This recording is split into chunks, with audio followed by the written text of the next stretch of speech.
Nel Decamerone Boccaccio scrive: Calandrino, se la prima gli era paruta amara, questa gli parve amarissima. E nei Promessi Sposi Manzoni fa dire a Renzo: un religioso che senza farvi torto val più un pelo della sua barba che tutta la vostra. Frasi famose, ma corrette dal punto di vista grammaticale. Ciao, sono Fabio, benvenuti sul mio canale, l'amore per le parole. Beh, direi proprio di no, qualcosa non torna, sono espressioni disarticolate e incoerenti, per quanto il senso sia sempre chiaro. Il coraggio uno se non ce l'ha, mica se lo può dare. La prima parte resta quasi sospesa, si interrompe di colpo, il coraggio. E la seconda inizia con un costrutto completamente diverso. Uno se non ce l'ha. Un bel pasticcio. Eppure questa formula piace ai poeti, agli scrittori rinomati.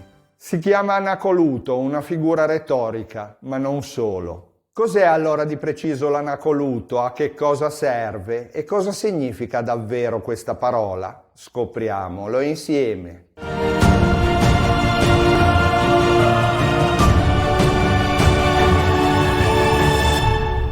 Beh, l'anacoluto è un errore grammaticale, in molti casi voluto.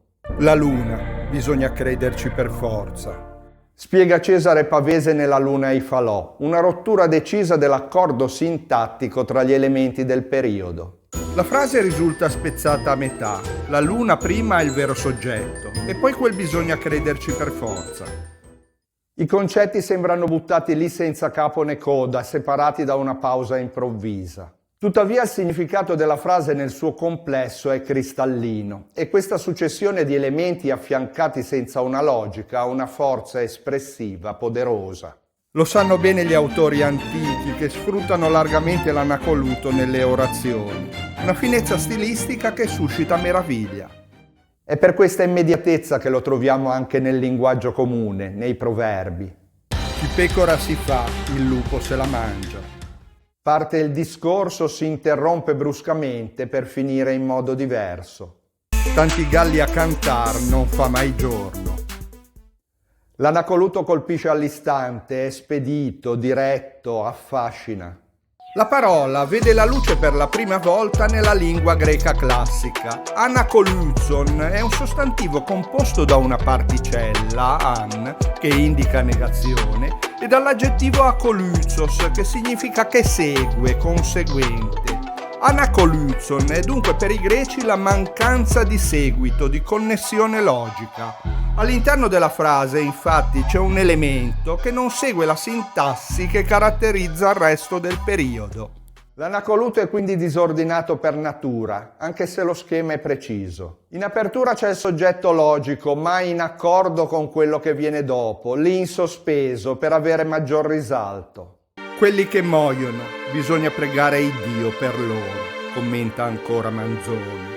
Poi questo soggetto cambia in un batter di ciglia, c'è come un ripensamento. Sembra quasi che il parlato e lo scritto si fondano insieme. La prima parte della frase si collega alla seconda per il senso compiuto, ma non c'è nessuna connessione nella sintassi.